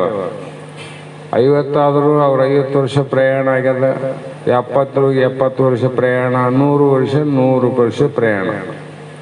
ಇಷ್ಟೇ ಅಲ್ಲ, ಹಿಂದಿನ ಎಷ್ಟು ಜನ್ಮಗಳಾವಲ್ಲ ಅಷ್ಟು ಜನ್ಮವನ್ನು ಪ್ರಯಾಣ ಮಾಡ್ಕೊಂತ ಬಂದೀವಿ ನಾವು. ಈ ಪ್ರಯಾಣ ನಿಂತಿಲ್ಲ. ಯಾವ ಕಡೆ ಸಾವಿನ ಕಡೆ ಪ್ರಯಾಣ ನಿಂತೇ ಇಲ್ಲ, ಅದು ಹೋಗ್ತಾ ಇದೆ. ಇದು ನಿಂದ್ರಬೇಕಪ್ಪ, ವಿಶ್ರಾಂತಿ ಬೇಕಲ್ಲ. ಪ್ರಯಾಣ ಮಾಡಲ್ಲಿ ನಿಲ್ಲಬೇಕಂತ ಯಾಕೆ ಹೇಳ್ಬೇಕಾಗ್ಯದಂದ್ರೆ, ಪ್ರಯಾಣ ಮಾಡುವಾಗ ಆಯಾಸ ಆಗ್ತದ, ದುಃಖ ಆಗ್ತದಿಲ್ರಿ. ಮತ್ತೆ ಶಾಂತಿ ಯಾವಾಗ ಆಗ್ತದ? ಪ್ರಯಾಣ ಮುಗಿದಾಗ ಆಗ್ತದ. ಹೌದು. ಮತ್ತೆ ಈ ಪ್ರಯಾಣ ನಡೆದಲ್ಲ, ಇಷ್ಟು ದುಃಖ, ಇಷ್ಟು ತಾಪಗಳು, ಇಷ್ಟು ಜರಾಮರಣಗಳು, ಹಸಿವು ತೃಷಗಳ ಬಾಧೆಗಳು, ಇವೆಲ್ಲ ಪ್ರತಿಯೊಂದು ಜನ್ಮದಲ್ಲಿ ಈ ಪ್ರಯಾಣ ಮಾಡ್ತಾ ಬಂದಿಲ್ಲ. ಸುಖ ಆಗ್ಯದು, ದುಃಖ ಆಗ್ಯದು. ಮತ್ತೆ ದುಃಖ ಆಗಬಾರ್ದಂತಿದ್ದಿ, ಮತ್ತೆ ಪ್ರಯಾಣ ಮಾಡ್ತಿದ್ದಂದ್ರೆ ನೀವು ಮಾಡ್ದಂಗೆಲ್ಲ ಉಬ್ಬಸನ ಜಾಸ್ತಿ ಆಗ್ತದೆ, ಇಲ್ಲ ಆಯಾಸನ ಜಾಸ್ತಿ ಆಗಿ ನೀನು ಮತ್ತೆ ಯಾರು ಇಲ್ಲಲ್ಲಿ ಬಿದ್ದು ಸತ್ತು ಹೋಗಕ್ಕ. ಇದು ನಿಂದಿರ್ಬೇಕಪ್ಪ, ನಿಲ್ಲಬೇಕಪ್ಪ. ನಾವು ಬೆಂಗಳೂರು ಹೋಗ್ತೀವಿ ಅಂತ ಇಟ್ಕೋರಿ, ಅಲ್ಲಿ ಪ್ರಯಾಣ ಮಾಡಿ ಅದು ನಿಲ್ಲಬೇಕಾದ್ರೆ ಮತ್ತೆ ನಮ್ಮೂರಿಗೆ ನಾವು ಬರ್ಬೇಕಲ್ಲ, ಅವಾಗ ಪ್ರಯಾಣ ನಿಂತು ಹೋಗ್ತದೆ.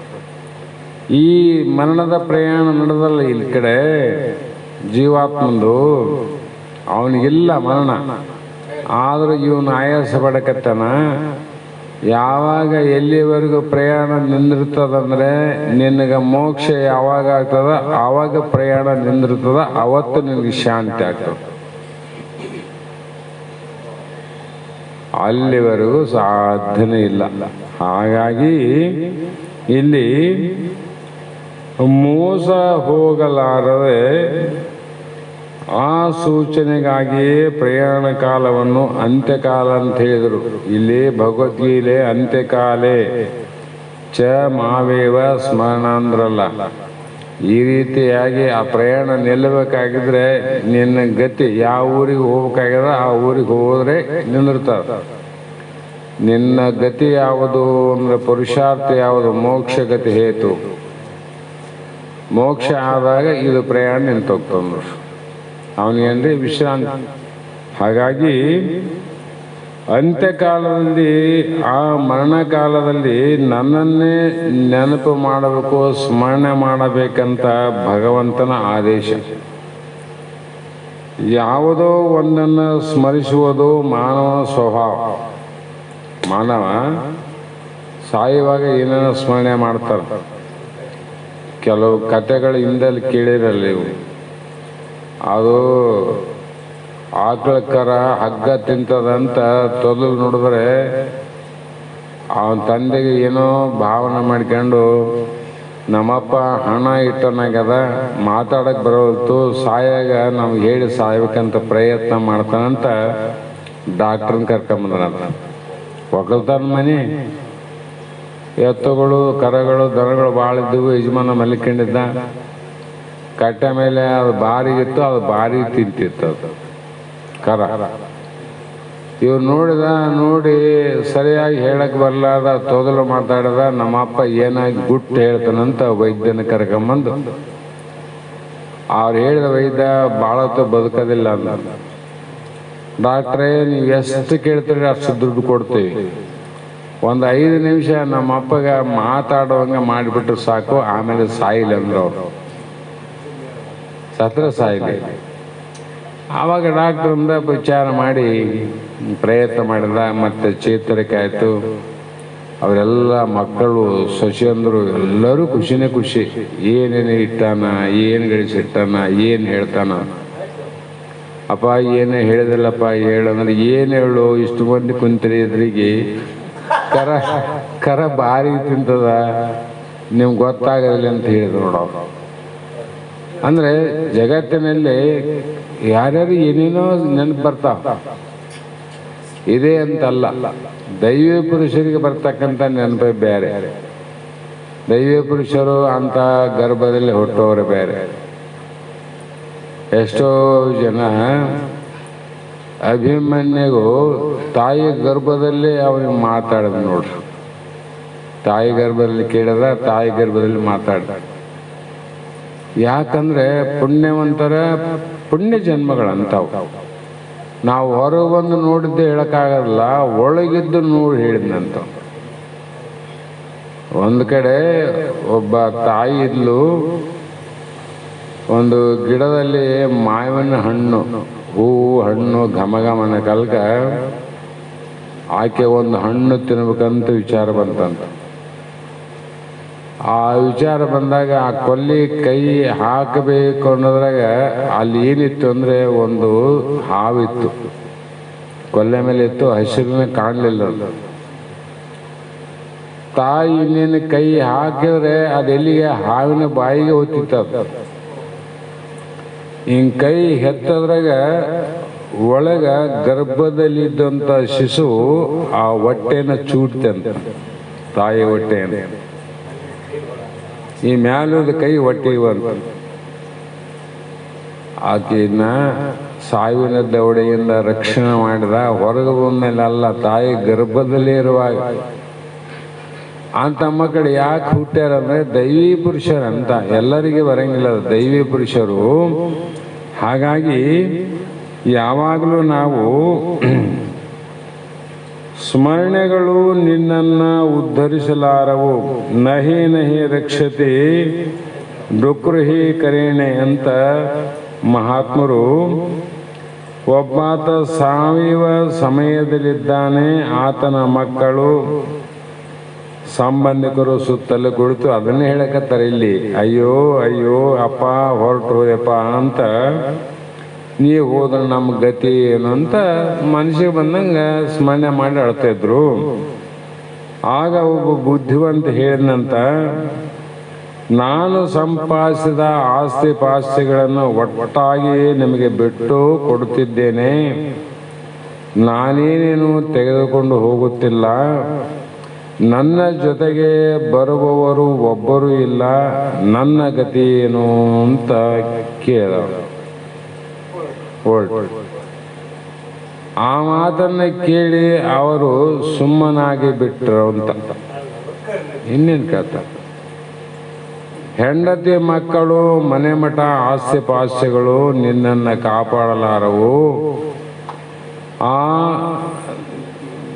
ಅನ್ಯ ಸ್ಮರಣೆಗಳನ್ನು ತ್ಯಜಿಸಿ ಭಗವಂತನಾದ ನನ್ನನ್ನೇ ಸ್ಮರಿಸಬೇಕಂತ ಅರ್ಥ ಇಲ್ಲಿ.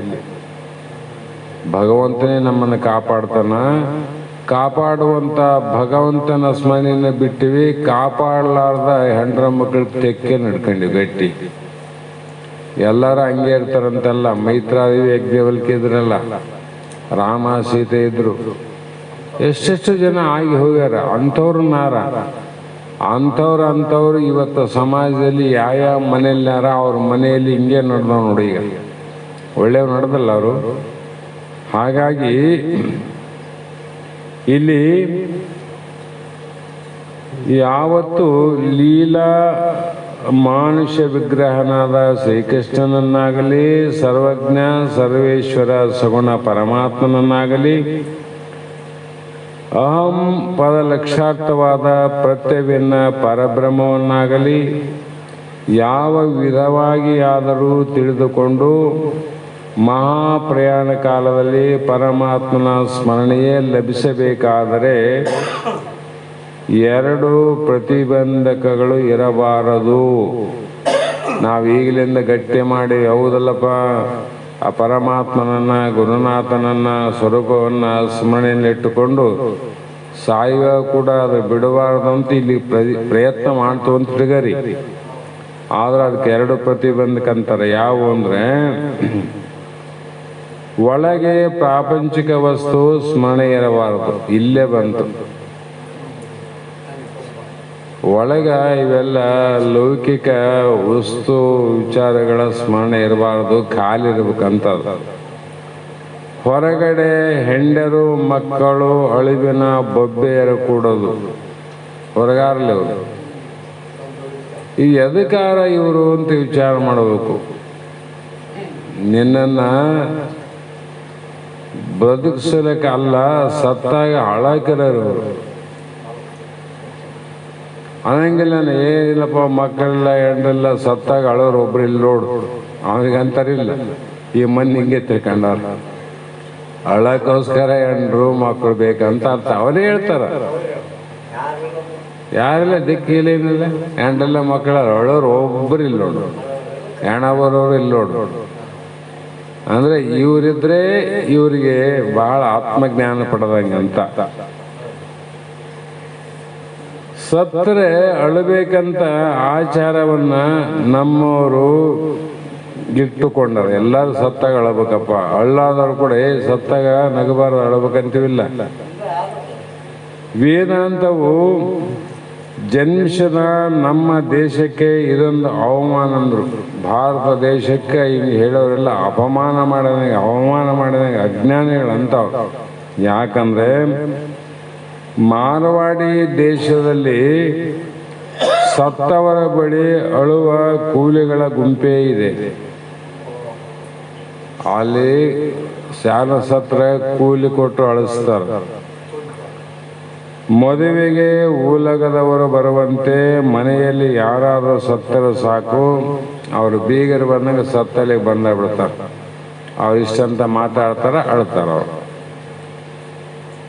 ಮತ್ತೆ ಅವರೊಬ್ಬರೇ ಬರ್ತಾರಲ್ಲ, ಅವ್ರು ಮೇಳ ಸಹಿತವಾಗಿ ಬರ್ತಾರೆ. ಮದುವೆ ಮೇಳ ಬರ್ತಾವಲ್ಲ, ಸತ್ತಾಗ ಮೇಳ ಆಡಾಡೋರು ಬೇರೆ, ಅನಂತ ಶೋಕಗಳು ಮಾಡೋರೇ ಬೇರೆ. ಅವರು ಪದೇ ಪದೇ ಬೆಳಗ ತಾನ ಹತ್ತು ಅಳ್ತಾರಿಲ್ಲ. ಹತ್ತ ಮೇಲೆ ಅವ್ರು ಏನು ತಗೊಂಡು ಹೋಗ್ತಾರ ಅಂದ್ರೆ ಕೂಲಿಯನ್ನು ಎಸ್ಕೊಂಡು ಮನೆಗೆ ಬಿಡ್ತಾರೆ. ಕೂಲಿಗೆ ಯಾಕೆ ಅಳ್ತಾರಿಲ್ಲ ಅವ್ರು. ಮತ್ತೆ ನೀನು ಅಳ್ತಿದ್ದೆ ಅಂದ್ರೆ ಯಾವುದೋ ಕೂಲಿಗೆ ಹಾಕಿ ಅಳ್ತದ ಅಂತ ಅರ್ಥ. ನಾವು ಮತ್ತೇನು ಇಷ್ಟದ್ದು ಪಟ್ಟದ್ದು ಗಳಿಸಿದ್ದು ಇದಕ್ಕಂತ ಹೇಳ್ತೀವಿ. ಇದು ಇಲ್ದವ್ರು ಹೆಣಕ್ಕೆ ಹೋಗಿ ಅಳ್ರು ನೋಡಮ್ಮ. ಹೆಣದಿಂದ ಸತ್ತ ಹೆಣದಿಂದ ದುಃಖ ಆಗ್ತಂದ್ರೆ ಯಾರು ಇಲ್ಲ ನಿರ್ಗತಿಕವಾಗಿ. ಅಂಥವ್ರು ಹೆಣದ ಮುಂದೆ ಹೋಗಿ ಹತ್ತವರು ಒಬ್ಬನನ್ನು ಕಂಡಿರೇನು? ಪಾಪ ಸತ್ತನ ಬೇಡ ಅಂತ ಅನ್ಬೋದು ಒಳ್ಳೆಯವರು, ಅವ್ನು ಸತ್ತದ ಬೇಸಾಯ ಬಿಡಂತ ಏನೋರೊಬ್ರು. ಮತ್ತೆ ಯಾರನ್ನ ಸತ್ರ ಅಳ್ತಾರಲ್ಲಪ್ಪ, ಅವನು ಸತ್ತನ ಅಳ್ರೆ ಯಾಕೆ ಅಳಂಗಿಲ್ಲ? ಅವನಲ್ಲಿ ಏನದ ಅಳಕ್ಕೆ? ಸತ್ರೆ ಅವನಿಂದ ಬರೋದು ಏನದ? ಯಾಕೆ ಹತ್ತು ಕಣ್ಣೀರು ಕಳ್ಕೊಂಬಂತ ಅಂತೀವಿಲ್ಲ. ಅದರಂತೆ ಭಗವಂತ ಹೇಳ್ತಾನ, ಅರ್ಜುನ ಅಂತ್ಯಕಾಲದಲ್ಲಿ ಸಹ ನನ್ನನ್ನೇ ಸ್ಮರಿಸುತ್ತಾ ಶರೀರವನ್ನು ಬಿಟ್ಟು ಯಾರು ಪ್ರಯಾಣವನ್ನು ಮಾಡುತ್ತಾರೆಯೋ ಅವರು ನನ್ನ ಸ್ವರೂಪವನ್ನೇ ಹೊಂದುತ್ತಾರೆ. ಹೌದು, ನಾ ಮೊದಲು ಹೇಳಿದೆ, ಟ್ರೈನಲ್ಲಿ ತಿಳಿಯಾದ ಕುಂತಿದ್ದಿ ಅಂದರೆ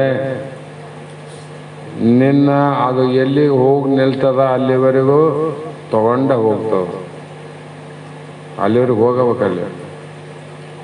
ಆದರೆ ಇಲ್ಲಿ ನನ್ನ ಸ್ವರೂಪವನ್ನು ಅಂದರೆ ಆ ಶರೀರವನ್ನು ಬಿಟ್ಟು ಯಾರು ಪ್ರಯಾಣ ಮಾಡುತ್ತಾರೆಯೋ ಅವರು ನನ್ನ ಸ್ವರೂಪವನ್ನು ಹೊಂದುತ್ತಾರೆ. ನೀನು ಎಚ್ಚರಾಗಿ ದಾರಿಯಲ್ಲೇ ಇಳ್ಕೊಂಡಂದ್ರೆ ಬೆಂಗಳೂರಿಗೆ ಯಾಕೆ ಹೋಗ್ತಿದ್ದಿ? ನೀನು ಮಕ್ಕಳಿದ್ದಿ, ಮಂತ್ರಾಲಯಕ್ಕೆ ಹೋಗೋನು ಬೆಂಗಳೂರಿಗೆ ಹೋದಿ. ನೀನು ಎಚ್ಚರ ಸಂಗಟ ಎಲ್ಲಿ ಇಳ್ಬೇಕಾಯ್ತು ಅಲ್ಲೇ ಇಳಿದಿದ್ರೆ ಬೆಂಗಳೂರಿಗೆ ಹೋಗಲ್ಲ. ಟ್ರೈನ್ ಹೋಗ್ತದ, ಆದ್ರೆ ನಿನ್ನ ಕರ್ಕೊಂಡು ಹೋಗಲ್ಲ. ಟ್ರೈನ್ ಹೋಗ್ತದ, ನೀ ಕುಂತನೂ ಹೋಗ್ತದ, ಕುಂದ್ಲಕ್ಕೆ ಹೋಗ್ತದ.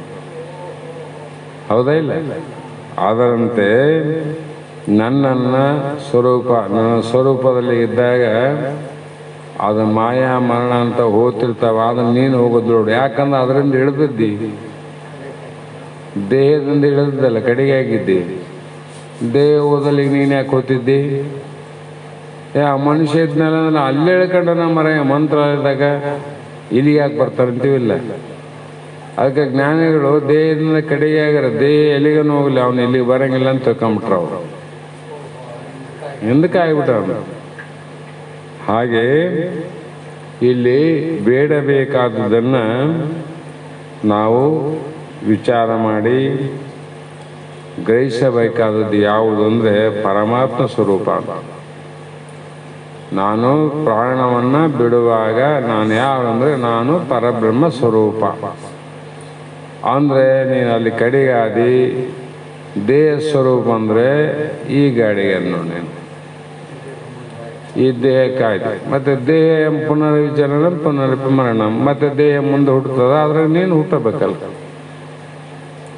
ಅದಕ್ಕೆ ಮೃತ್ಯು ಮುಟ್ಟುವುದ ಮುನ್ನಾದ್ರು ಅವಾಗಲೇ ಕಡೆಗೆ ಆಗ್ಬಿಡು. ಮುಂದಕ್ಕೆ ಹೋಗೋ ಟ್ರೈನ್ ಹೋಗೋದ್ರೊಳಗೆ ಇಳಿದು ಬಿಡ್ಬೇಕು. ನೀನು ಇಳಿತಾನ ಅದು ನಿಂದ್ರಂಗಿಲ್ಲ. ಅದು ಇಳಿಯೋ ಸಮಯದೊಳಗಾಗಿ ನಾವು ಇಳಿಬೇಕು, ಅದು ಹೊರಡೋ ಸಮಯದೊಳಗಾಗಿ ನಾವು ಏರಬೇಕು. ಅದು ಬಸ್ಸು ಇದ್ದಂಗೆ ಅಲ್ಲ, ತಡಿ ಅಂತ ಹೇಳಿದ್ರೆ. ಹಾಗೆ ಇಲ್ಲಿ ಈ ರೀತಿ ಅರ್ಜುನರಿಗೆ ಅನಂತ ಮಾತುಗಳನ್ನು ಹೇಳಿ ಮರಣಕಾಲದಲ್ಲಿ ಈಶ್ವರ ಚಿಂತನೆ ಮಾಡಿದವರು ಭಗತ್ ಸ್ವರೂಪವನ್ನೇ ಹೊಂದುವರು. ಇಲ್ಲ ಅನ್ನುವ ಸಂಶಯ ಬೇಡ. ಸಂಶಯ ಇತ್ತಂದರೆ ಅವನು ಸಂಸಾರನೂ ಮಾಡಂಗಿಲ್ಲ, ಪಾರಮಾರ್ಥರು ಮಾಡಂಗಿಲ್ಲ, ಬರೀ ಸಂಶಯದಾಗ ಬಿದ್ದ ಹೊರಟೋಗ್ತಾನೆ. ಹಾಗಾಗಿ ಇಲ್ಲಿ ಭಗವಂತನ ಮಾತಿನಲ್ಲಿ, ವೇದ ಉಪನಿಷತ್ತುಗಳ ಮಾತಿನಲ್ಲಿ, ಅನುಭಾವಿಗಳ ಮಾತಿನಲ್ಲಿ ಸಂಶಯವನ್ನು ಪಡಬೇಡ. ಹಾಗಾಗಿ ಅಂಧಪ್ರಭಾ ಅಂದ್ರೇನು? ಎಲ್ಲವೂ ಭಗವಂತನ ಮಾತುಗಳ ಮೇಲೆ ವಿಶ್ವಾಸವಿಲ್ಲ. ಇದೆಂಥ ದೌರ್ಭಾಗ್ಯ. ಬೆಳಗ್ಗೆ ಯಾವುದೋ ಪ್ರಜಾವಾಣಿ ಅಂತಾಗಲಿ, ವಿಜಯವಾಣಿ ಅಂತಾಗಲಿ, ಸುದ್ದಿ ಮೂಲ ಆಗಲಿ, ಕನ್ನಡಪ್ರಭ ಆಗಲಿ, ಹಿಂದೂ ಅಂತಾಗಲಿ, ಎಷ್ಟೋ ಪೇಪರ್ಗಳಲ್ಲಿ ಬರ್ತಾವೆ. ಅವು ಎಲ್ಲೆಲ್ಲೂ ಬರೋ ಸುದ್ದಿ ಅಂದರೆ ಹೊರ ದೇಶದ ಸುದ್ದಿಗಳು. ಡೆಲ್ಲಿಯಲ್ಲಿ ಆದಂಥ ಘಟನೆ, ಬಾಂಬೆಯಲ್ಲಿ ಆದಂಥ ಘಟನೆ, ಇಡೀ ಜಗತ್ತಿನ ದೇಶದ ವಿಷಯ ಇರ್ತವೆಲ್ಲ. ಬೆಳಗ್ಗೆ ಎದ್ದು ನೋಡ್ಕ್ಯಾಂತ ಕುಂತ್ರೆ ಮಂದಿ ತೋರಿಸಿ, ನೋಡಪ್ಪ ಬಾಯಿಜಮನ ಡೆಲ್ಲಿ ಹಿಂಗಾಯ್ತು ನೋಡು, ಅಲ್ಲಿ ಹಿಂಗಾಗಿದೆ ನೋಡು, ಇಲ್ಲಿ ಹಿಂಗಾಗಿದೆ ನೋಡು. ನಿನಗೆ ಯಾರು ಹೇಳಿದ್ರು? ಪೇಪರ್ದಾಗ ಬಂದ ಶಬ್ದಗಳನ್ನು ಇಷ್ಟು ವಿಶ್ವಾಸ ಮಾಡಿದ್ದಿ, ಬಿಸಾಕ ಪೇಪರ್ ಅದು. ಮತ್ತು ಭಗವಂತ ಪರಮಾತ್ಮ ನೋಡಿದ್ದು ವೇದಗಳು. ವೇದಗಳಲ್ಲಿರುವಂಥ ಅಕ್ಷರಗಳಿಗೆ ನೀನು ಸಂಶಯಪಟ್ಟು ಪೇಪರದಲ್ಲಿರುವಂಥ ಅಕ್ಷರಕ್ಕನ್ನು ನಂಬಿದರೆ ನೀನು ಮೂರ್ಖ ಆತಿದ್ದೆ ಅಂತ. ಅಷ್ಟು ಸುಮಾರು ಏನು ಭಗವಂತ. ಅದಕ್ಕೆ ಈ ಮಾತನ್ನು ನಂಬು ಅನ್ನುವಂಥ ವಿಚಾರವನ್ನು ಆಧಾರವಾಗಿಟ್ಟುಕೊಂಡು ಇಲ್ಲಿವರೆಗೂ ಹೇಳ್ತಾ ಬಂದರು. ಇವತ್ತಿನ ಶಾಸ್ತ್ರದ ಪುಷ್ಪಗಳನ್ನು ಗುರುಪಾದಕ್ಕೆ ಸಮರ್ಪಿಸಿ ನಾವು ನೀವು ಧನ್ಯರಾಗೋಣ ಅಂತ ಹೇಳ್ತಾ, ನಾಳೆಯಿಂದ ನಾವು ಒಂದು 3-4 ದಿನ ಸ್ವಲ್ಪ ಬೆಂಗಳೂರು ಪ್ರವಾಸ ಅದ. ಆ ಕಾರಣದಿಂದ ತಾವೆಲ್ಲರೂ ಪ್ರತಿನಿತ್ಯದಂತೆ ಶಾಸ್ತ್ರಗಳನ್ನ ನಡೆಸ್ರಿ. ಇದನ್ನೇ ನೀವು ಮುಂದುವರಿಸಿದ್ರೂ ಪರವಾಗಿಲ್ಲ. ಬೇಡ ಅಂದರೆ ಯಾವುದೇ ನಿಜಗುಣರ ಯಾವುದೋ ಒಂದು ಪದ್ಯವನ್ನು, ನೀತಿ ಆಗಲಿ, ಜೀವ ಸಂಬೋಧನೆ ಆಗಲಿ, ಜ್ಞಾನ ಪ್ರತಿಪಾದನೆ ಆಗಲಿ, ಒಟ್ಟು ನಿಮಗೆ ಯಾವುದು ಸರಳವಾಗಿ ಅನುಭವಕ್ಕೆ ಬರ್ತದ ಅದನ್ನು ಆಧಾರವಿಟ್ಟುಕೊಂಡು ಪ್ರತಿನಿತ್ಯ ಇದನ್ನು ನಡೆಸ್ರಿ. ಮತ್ತು ಪ್ರಭುನ ಇರ್ತಾನೆ, ಸುಗಪ್ಪಿರ್ತಾನೆ. ಹಾಗಾಗಿ ತೋಟಿ ಸಾಹೇಬರು ಬಹುಶಃ ಇನ್ನೊಂದು 2 ದಿನ ಬಿಟ್ಟು ಅವರು ಬರ್ತಾರೆ. ಬಂದ ಮೇಲೆ ಮತ್ತೆ ಯಥಾವತ್ತಾಗಿ ಇದು ಮುಂದುವರಿಸೋಣ ಅನ್ನುವಂಥ ಮಾತನ್ನು ಹೇಳ್ತಾ ಇವತ್ತಿನ ಶಾಸ್ತ್ರಕ್ಕೆ ಮಂಗಲವನ್ನು ಹೇಳ್ರಿ. ಆನಂದ ಮಾಡುವೆ ಲಿಂಗಂಬ ಪಾದ ಪೂಜೆ, ಲಿಂಗಂಬ ಪಾದ ಪೂಜೆ. ಆನಂದ ಮಾಡುವೆ ನಾ, ಆನಂದ ಮಾಡುವೆ ಲಿಂಗಂಬ ಪಾದ ಪೂಜೆ, ಲಿಂಗಂಬ ಪಾದ ಪೂಜೆ. ಆನಂದ ಮಾಡುವೆ ನಾ. ಅಂಗಂಬಾಕಾರ ಲಿಂಗಂಬ ಶರೀರವೋ, ಅಂಗಂಬ ಆಕಾರ ಲಿಂಗಂಬ ಶರೀರವೋ. ಲಿಂಗದೊಳಗೆ ಮಾ ಲಿಂಗ ಮೂರ್ತಿ ಪೂಜೆ. ಆನಂದ ಮಾಡುವೆ ನಾ, ಆನಂದ ಮಾಡುವೆ ಲಿಂಗಂಬ ಪದ ಪೂಜೆ, ಲಿಂಗಂಬ ಪದ ಪೂಜೆ. ಆನಂದ ಮಾಡುವೆ ನಾ. ಆತಾಳ ಪಾತಾಳ ಎಡಬಾಲ ಕೆರೆ ಬವೆ, ಆತಾಳ ಪಾತಾಳ ಎಡಬಾಲ ಕೆರೆ ಬವೆ. ಶೀತಳ ತಂದಿನಿ ಬಾರೋ ಶಿವ ನಿನ್ನ ಪೂಜಕ್ಕೆ. ಆನಂದ ಮಾಡುವೆ ನಾ, ಆನಂದ ಮಾಡುವೆ ಲಿಂಗಂಬ ಪದ ಪೂಜೆ, ಲಿಂಗಂಬ ಪದ ಪೂಜೆ. ಆನಂದ ಮಾಡುವೆ ನಾ. ಅವರ್ಯಾರು ಇವರ್ಯಾರೋ ಎಂಡರ ಮಕ್ಕಳು ಯಾರೋ, ಅವರ್ಯಾರು ಇವರ್ಯಾರೋ ಎಂಡರ ಮಕ್ಕಳು ಯಾರೋ, ಅವರ್ಯಾರು ಇವರ್ಯಾರೋ ಎಂಡರ ಮಕ್ಕಳು ಯಾರೋ. ಬಂಡಿ ತುಂಬ ಭಾಗ್ಯ ಹೋಗಿ ಅಡವಿ ಸೇರಿದ ಮೇಲೆ ಆನಂದ ಮಾಡುವೆ ನಾ, ಆನಂದ ಮಾಡುವೆ ಲಿಂಗಂಬ ಪದ ಪೂಜೆ, ಲಿಂಗಂಬ ಪದ ಪೂಜೆ. ಆನಂದ ಮಾಡುವೆ ನಾ. ದೇಶದೊಳಗೆ ನಮ್ಮ ವಸುಳ್ಳ ಲಕ್ಷಣ, ದೇಶದೊಳಗೆ ನಮ್ಮ ವಸುಳ್ಳ ಲಕ್ಷಣ. ಈಶ ಬಸವೇಶನ ಪಾದ ಪೂಜೆಯ ಮಾಡಿ ಆನಂದ ಮಾಡುವೆ ನಾ, ಆನಂದ ಮಾಡುವೆ ಲಿಂಗಂಬ ಪಾದ ಪೂಜೆ, ಎಂಬ ಪದ ಪೂಜೆ ಆನಂದ ಮಾಡುವೆನ ಆನಂದ ಮಾಡುವೆನ ಶಾಶ್ವತಂ ಶಾಂತಂ ವ್ಯೋಮಾತೀತಂ ನಿರಂಜನಂ ನಾದಬಿಂದುಕಾತೀತಂ ತಸ್ಮೈ ಶ್ರೀ ಗುರವೇ ನಮಃ ಶ್ರೀಮದ್ಗುರು ಸಿದ್ಧಾರೂಢ ಸ್ವಾಮಿ ಶ್ರೀ ಸದ್ಗುರು ಶಿವಪುತ್ರ ಸ್ವಾಮಿ ಶ್ರೀ ಸದ್ಗುರು ಬಸವಾನಂದ ಸ್ವಾಮಿ ಶ್ರೀ ಸದ್ಗುರು ಅನಿಲಮಣಿ ಮಹಾರಾಜ್ ಸಕಲ ಸಾಧು ಸಂತ ಜಯ ಮಂಗಲಂ ಜಯ ಪಾರ್ವತಿ ಶಿವ ಹರ ಮಹಾದೇವ.